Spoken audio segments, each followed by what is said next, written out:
नमस्कार सभी का स्वागत है एचएन एग्जाम्स और एचएन अध्ययन पे। करंट अफेयर की जो हमारी श्रृंखला होती है लगातार चल रही है। दिसंबर तक बढ़ा दिया गया है। दिसंबर का अगर आपको पढ़ना है तो इसी चैनल के प्लेलिस्ट में है, जाकर के देखिए। आप यूपीपीसीएस दिसंबर 2025 में जो एग्जाम होने वाला है उसकी तैयारी कर रहे हैं, या आप हेल्थ एजुकेशन ऑफिसर की कर रहे हैं, लेखपाल की कर रहे हैं, या टीचिंग्स के किसी एग्जाम चाहे जीआईसी हो जीडीसी हो, जहां भी करंट अफेयर पूछा जाएगा, अगर आपने ये क्लास देख लिया, इस पर्टिकुलर वीडियो में हम लोग पढ़ने वाले हैं जनवरी 2026 का करंट अफेयर। ये करंट संगम जो अपनी सीरीज होती है, इसमें मैं क्रॉनिकल को पढ़ाता हूँ। क्रॉनिकल के अलावा जो चीजें क्रॉनिकल में कवर नहीं होती हैं उसको अदर रिसोर्स से कंपाइल कर दिया जाता है, ताकि आपको भटकना ना पड़े। ये क्लास भले ही थोड़ी लंबी होती है, लेकिन अगर आपने ये इस क्लास को देख लिया तो आपको किसी अन्य मैगजीन पे जो है आपको डिपेंड नहीं रहना पड़ेगा। अच्छे से देखिए, आराम से पढ़िए, एंजॉय करिए। हम लोग आज जनवरी का करंट अफेयर पढ़ना शुरू करने वाले हैं। अगर आपको इस क्लास की पीडीएफ चाहिए, ठीक है, पीपीटी तो मैं पढ़ाता हूँ क्योंकि पीपीटी बहुत सारे स्लाइड्स में होती है, तो रिवीजन करना आसान नहीं होता है। तो रिवीजन करने के लिए आपको इस तरह का जो है A4 मटेरियल, जिसको आप प्रिंट आउट करके पढ़ सकते हैं। जब आप इसका प्रिंट आउट लेंगे इस पूरी क्लास का, तो आपको मात्र 10 से 15 पन्ने में आपका प्रिंट आउट हो जाएगा। इससे आप आसानी से रिकॉल कर सकते हैं, रिवीजन कर सकते हैं। सबसे इंपॉर्टेंट बात यह है कि आपको हिंदी में अलग और इंग्लिश में अलग पीडीएफ मिलेगी। इसके लिए आपको क्या करना है, हमारा ऐप डाउनलोड कर लीजिए, जिसका लिंक इस वीडियो को डिस्क्रिप्शन में है। वहां पे आपको ये करंट अफेयर का पीडीएफ नोट्स बाइलिंगुअल दिखेगा, ठीक है। वहां पे जब आप जाएंगे तो आपको ये 399 में दिखेगा, जहां पे आप इस बैच को बाय कर लेंगे। यहाँ पे जो भी ऑफर चल रहा होगा कोड लगाएंगे तो इसमें 399 में भी ऑफर मिल जाता है। ये 150 200 में रहता है।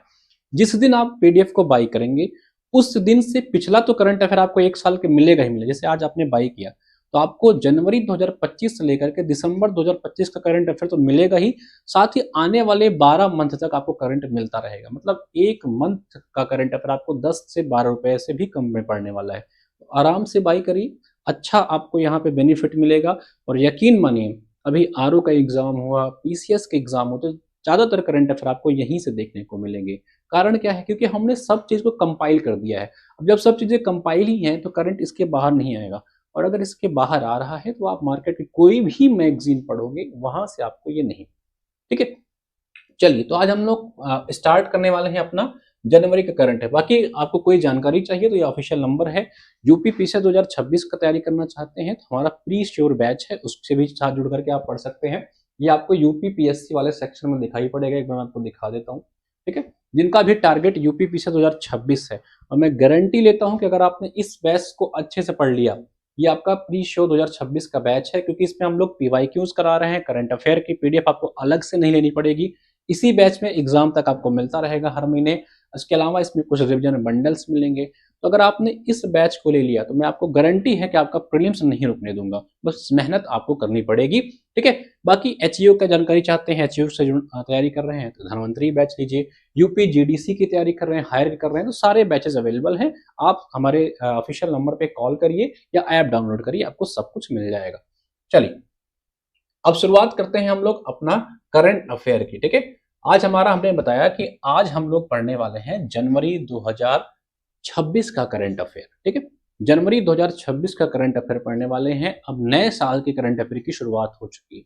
आने वाली सभी परीक्षाओं में यहां से करंट अफेयर आपको ज्यादा देखने को मिलेगा, तो ध्यान से क्लासेस को देखिएगा। मैं बहुत आराम आराम से आपको पढ़ाऊंगा और कई बार चीजों को रिपीट करूंगा, तो उससे आप चिंता मत करिएगा। चीजें रिपीट होंगी तो आपको चाहे वो याद कराने के लिए होंगी।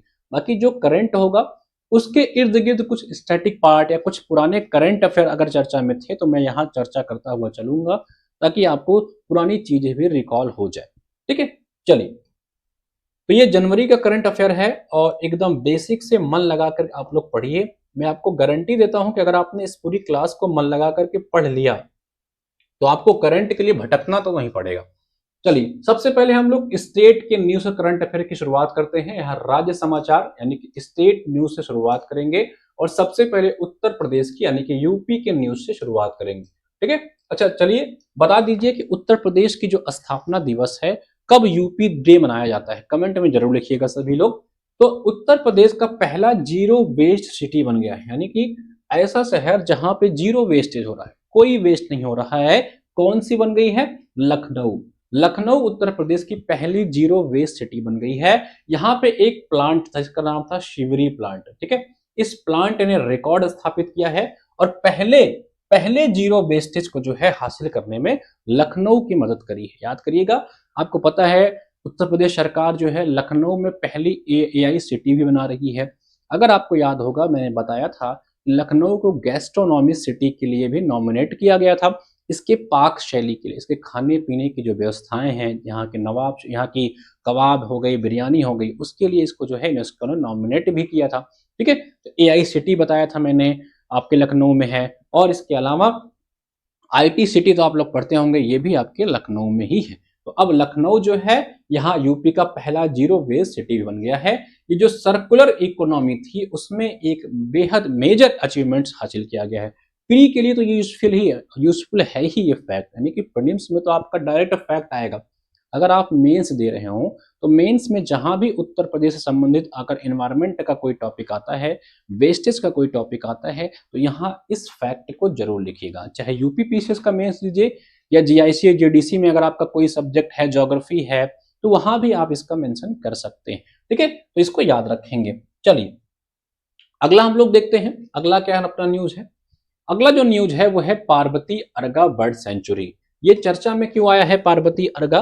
क्योंकि इसको इको सेंसिटिव जोन घोषित कर दिया गया है, ठीक है। ये जो बर्ड सेंचुरी है आपके गोंडा जिले में स्थित, ठीक है, गोंडा जिले में ये सिचुएटेड है और इसको इको सेंसिटिव जोन घोषित कर दिया गया है।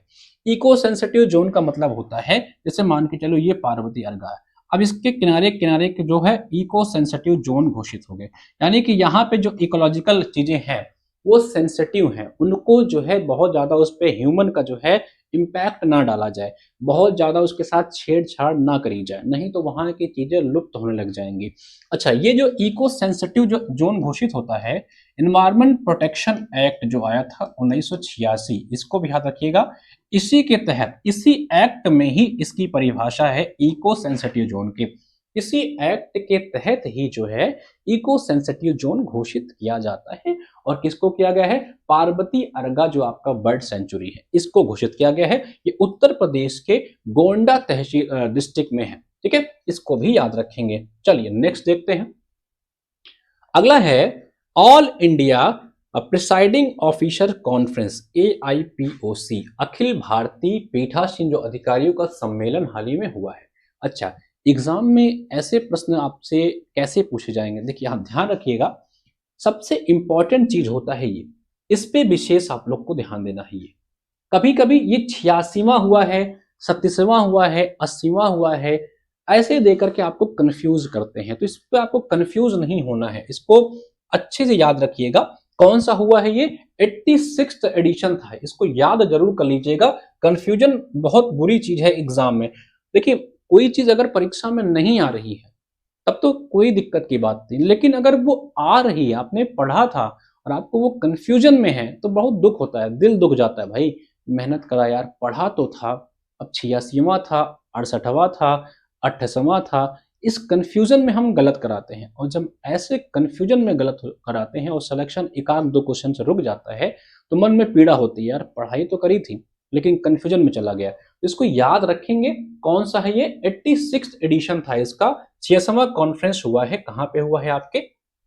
ये आपके हुआ है लखनऊ असेंबली में। लखनऊ का जो विधानसभा है वहीं पे ये कॉन्फ्रेंस भैया हुआ है, इसको याद रखेंगे, इसीलिए आपसे बता रहा हूं, ठीक है। इसीलिए ये यूपी का न्यूज में आ गया, ठीक है। इसका जो थीम था वो था स्ट्रॉन्ग लेजिस्लेचर, ठीक है। लेजिस्लेचर को कैसे मजबूत बनाई जाए, जो आपकी विधायिका है उसको कैसे मजबूत बनाया जाए, उस पे काम करने के लिए ये सम्मेलन किया गया, ठीक है। साथ ही साथ इस विधायिका के माध्यम से नेशन यानी कि राष्ट्र को कैसे समृद्ध किया जाए, ठीक है, इसका जो है ये विषय था। तो इस दोनों को याद रखिएगा, ठीक है भाई। ये समझ में आ रहा है कि नहीं आ रहा है, कमेंट में लिखते जाइएगा, ठीक है। चलिए, संकल्प इसमें लिया गया विकसित, इसका जो संकल्प था, इसका जो रेजोल्यूशन लिया गया वो था कि विकसित भारत 2047, यानी कि जब भारत की आजादी के जब 100 साल पूरा होंगे तब तक भारत एक विकसित राष्ट्र हो जाए, एक विकसित देश बन जाए, उसके लिए संकल्प लिया गया, ठीक है।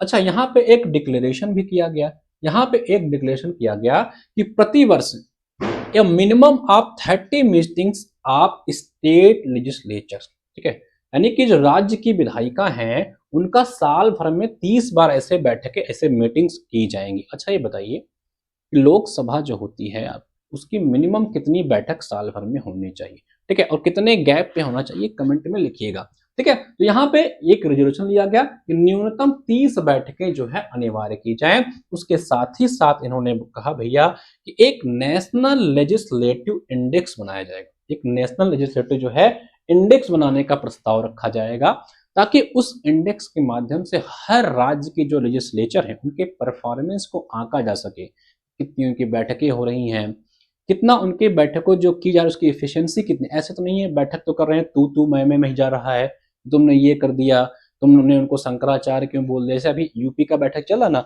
शंकराचार्य जी का विवाद चल रहा है वहां पे, तो ऐसी चर्चाएं हो रही हैं या हमारे और आपके बेनिफिट्स के लिए कोई चर्चाएं हो रही हैं, तो उसका इंडेक्स के माध्यम से जो है बताया जाएगा। एक प्रस्ताव प्रस्तुत किया गया है। अच्छा, ये जो आपका पीठासीन अधिकारियों का सम्मेलन हुआ, इसका उद्घाटन आपके राज्यपाल महोदय ने किया है, ठीक है। कौन किया है? राज्यपाल महोदय आपके आनंदीबेन पटेल ने किया है। अच्छा चलिए एक बात बताइए, उत्तर प्रदेश की पहली महिला राज्यपाल कौन थी? ठीक है, यूपी की पहली राज्यपाल कौन थी? ठीक है, पहली महिला राज्यपाल कौन थी? ये कमेंट सेक्शन में कमेंट करके बताइएगा, ठीक है सभी लोग। चले नेक्स्ट पे चला जाए भाई, ये हो गया अपना कौन सा 86वां था, इसका ध्यान रखेंगे। चलिए अगला आते हैं। विश्व बैंक ने एक रिपोर्ट निकाली है, वर्ल्ड बैंक पॉवर्टी जो है गरीबी की एक रिपोर्ट आई है, ठीक है। अच्छा, तेंदुलकर कमेटी आपको पता है ये गरीबी से संबंधित है, याद रखिएगा तेंदुलकर जो कमेटी है ये गरीबी के आंकड़ों से संबंधित है। इन्होंने गरीबी की परिभाषा बताई थी और बताया था गरीबी को कैसे परिभाषित किया जाए, ठीक है। वो तेंदुलकर, सचिन तेंदुलकर में समझ लीजिएगा, ये अलग वाले तेंदुलकर है, ठीक है। चलिए तो एक वर्ल्ड बैंक ने पॉवर्टी रिपोर्ट निकाला है, ठीक है। कौन? वर्ल्ड बैंक ने पॉवर्टी रिपोर्ट निकाला है, ठीक है। इसमें कहा गया है कि भारत में राष्ट्रीय गरीबी को कम करने में जो सबसे ज्यादा योगदान दिया है वो यूपी ने दिया है। वेरी इंपॉर्टेंट, कितना अच्छा अचीवमेंट ये उत्तर प्रदेश का रहा है।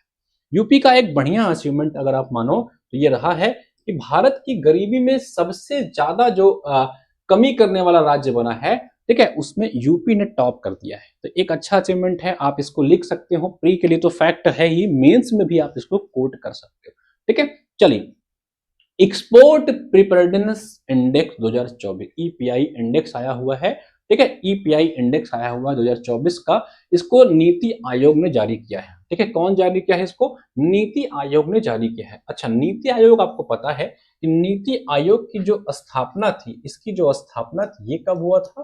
इसकी स्थापना जो हुई थी ये हुई थी 1 जनवरी 2015 को इसकी स्थापना हुई थी। किसकी जगह? योजना आयोग की जगह, योजना आयोग की जगह नीति आयोग की स्थापना हुई। और नीति आयोग आपको पता है आपकी परीक्षा चाहे प्री हो चाहे मेंस हो उसके लिए बेहद इंपॉर्टेंट है। ऐसा संस्थान जो है बड़ा इंपॉर्टेंट है, इसको याद रखेंगे, ठीक है। तो ये जो निर्यात तैयारी सूचकांक है, एक्सपोर्ट प्रिपेयर्डनेस इंडेक्स है, एग्जाम में पूछेगा। हाल ही में एक्सपोर्ट जो प्रिपेयर्डनेस इंडेक्स 2024 है, इसको किसने जारी किया है? याद रखिएगा, आपके ब्रदर, आपके भाई जो यूपी पीएससी कमीशन के बड़ा फेवरेट है, उसका नाम है नीति आयोग। इसने बताया है कि लैंड लॉक्ड जो राज्य है, जो आपके लैंड लॉक्ड राज्य हैं, उसमें से यूपी ने टॉप किया है, ठीक है भाई। अब यूपी टॉप किया है, ये भी आपके लिए बेहद इंपॉर्टेंट। कितना यूपी का देखिए क्या क्या पॉजिटिव चीजें यूपी के लिए आ रही हैं, इसको याद रखेंगे। तो इस रैंक को किसने निकाला है याद रखेंगे। लैंड लॉक में यूपी ने जो है टॉप किया है, ये भी याद रखेंगे। चलिए गणतंत्र दिवस की जो परेड हुआ है उसके बारे में थोड़ा सा पढ़ लेते हैं। इस बार जो यूपी की झांकी थी उसकी जो थीम थी वो थी आध्यात्मिक एवं डिजिटल प्रगति। क्या थी थीम इसकी? इसकी जो थीम थी वो थी आपकी आध्यात्मिक एवं डिजिटल प्रगति, इसको भी याद रखेंगे, ठीक है। देखो भाई एक चीज समझना, मैं बड़े आराम से पढ़ा रहा हूं, इसका ये मतलब नहीं है कि समय आपका ले रहा हूं। आराम से पढ़ाने का मतलब यही होता है कि आप चीजों को समझते हुए चलो। बाकी YouTube पे ऑप्शन होता है, आप चाहें आराम से, जब रिकॉर्डेड सेशन आते हैं तो आप उसको स्पीड से अपने सुविधा अनुसार देख सकते हैं। मैं आराम से पढ़ाता हूँ, आराम के साथ साथ मैं अगल बगल के फैक्ट्स भी बताता हूँ, जो करंट में न्यूज है उसके अलावा जो अगल बगल की चीजें हैं उसको भी बताता हुआ चलूंगा, ताकि आपको जो है स्टैटिक पार्ट का भी थोड़ा थोड़ा ज्ञान होता जाए, ठीक है। तो गणतंत्र दिवस परेड जो है इसका जो थीम थी यूपी की वो थी आध्यात्मिक एवं डिजिटल प्रगति। ठीक है, चलिए, तो एक स्वच्छ सर्वेक्षण 2025-26 आया है। उस सर्वेक्षण में बताया गया है कि उत्तर प्रदेश का जो प्रयागराज है और जो वाराणसी है इसने टॉप किया है इसमें। ठीक है, कौन? स्वच्छ सर्वेक्षण 2025-26 में। अच्छा, वाराणसी की बात आए और बीएचयू की बात ना आए तो भैया मजा ही ना आए। काहे का वाराणसी? तो कमेंट में लिख दीजिएगा कि बनारस हिंदू यूनिवर्सिटी की स्थापना किस वर्ष में हुई थी और किसने किया था, जरूर लिखिएगा सभी लोग। ठीक है, चलो, ये सब वन लाइनर फैक्ट्स हैं, देखते जाइएगा। संपन्न पोर्टल, कौन सा पोर्टल? संपन्न पोर्टल, संपन्न जीवन निश्चित जीवन, ये आपके पेंशन भोगियों के लिए है। पेंशन भोगी मतलब जो पेंशन लोग लेते हैं, खास करके जो टेलीकॉम पेंशनर है, टेलीकॉम सेक्टर में है, उनके पेंशन के लिए संपन्न पोर्टल लॉन्च किया गया है। अब इस संपन्न पोर्टल चर्चा में आया हुआ है। पहली चीज तो याद रखिएगा, संपन्न पोर्टल क्या है? ये दूर संचार के पेंशन भेगियों के, जो टेलीकॉम के पेंशनर्स हैं उनके लिए एक पोर्टल था भैया। और इस पोर्टल को चर्चा में आने का कारण क्या है? उमंग ऐप। उमंग एक डिजिटल ऐप है भारत सरकार का, ठीक है, जहां बहुत सारे डिजिटल सुविधाएं उपलब्ध होती हैं। यूपी पीसीएस ने मेंस में उमंग ऐप के बारे में पूछा हुआ है। आई थिंक 2018 या 19 के पेपर में पूछा है कि उमंग ऐप क्या है। ठीक है, इसको यूपी पीसीएस ने मेंस की परीक्षा में पूछ लिया। ठीक है, पहले ऐसे ही फैक्चुअल टाइप का मेंस भी पूछते थे, ये अब पैटर्न थोड़ा बदले हुए हैं। तो इसी ऐप को भैया इसी के साथ कोलैब कर दिया है कि अब आपको अलग से इस पोर्टल पे नहीं जाना है, उमंग ऐप ले लो। जैसे मान के चलो कि एचएन अध्ययन का हमारा ऐप है, ठीक है, हमारा एचएन अध्ययन का ऐप है, हम इस पे पीसीएस क्लास पढ़ाते हैं। कोई भाई साहब और है वो अलग से कुछ तैयारी कराते हैं तो आपको वहां जाना पड़ता है, हमारे यहाँ अलग से आना पड़ा। हमने कहा ऐसा करिए, एचएन अध्ययन ऐप पे ही अपने कोर्सेज को डाल दीजिए ताकि बच्चा एक ही ऐप पे सारे कोर्सेज चले। तो वही उमंग ऐप पे ही इस पोर्टल को जो है कोलैब कर दिया गया, इसलिए चर्चा में आया हुआ है। टेलीकॉम जो पेंशनर्स हैं उनके लिए ये पोर्टल बनाया गया था। चलो, शारदा कॉरिडोर प्रोजेक्ट, ठीक है, शारदा कॉरिडोर जो है ये प्रोजेक्ट उत्तर प्रदेश सरकार ने स्टार्ट किया है। इस प्रोजेक्ट का पर्पज क्या है समझिए। टू डेवलप टूरिज्म, सबसे पहले क्या है? टूरिज्म का विकास करना। क्या करना? To develop tourism and infrastructure. क्या? टूरिज्म और इंफ्रास्ट्रक्चर को बढ़ाना। कहां पे बढ़ाना? जो स्टेट के बॉर्डर एरिया है, कौन से? जो स्टेट के बॉर्डर्स एरिया हैं वहां पे टूरिज्म को और इंफ्रा को मजबूत करना, इसके लिए शारदा कॉरिडोर प्रोजेक्ट की शुरुआत करी गई। अच्छा चलो बताओ, उत्तर प्रदेश का बॉर्डर कुल कितने राज्यों से प्लस यूनियन टेरिटरी, कुल कितने स्टेट या यूनियन टेरिटरी से यूपी का बॉर्डर लगता है? ठीक है, कमेंट में बताना। ऑप्शन में दे रहा हूं 8, 9, 7 या 6। कुल कितने स्टेट और यूनियन टेरिटरी से उत्तर प्रदेश का बॉर्डर टच करता है? तो ये जो शारदा कॉरिडोर प्रोजेक्ट है ये develop tourism and infrastructure in state border area. जो आपका उत्तर प्रदेश है उसके स्टेट के जो बॉर्डर है उसके एरिया को डेवलप किया जाएगा ताकि टूरिज्म का विकास हो और इंफ्रास्ट्रक्चर मजबूत किया जा सके। ठीक है, इसको याद रखेंगे।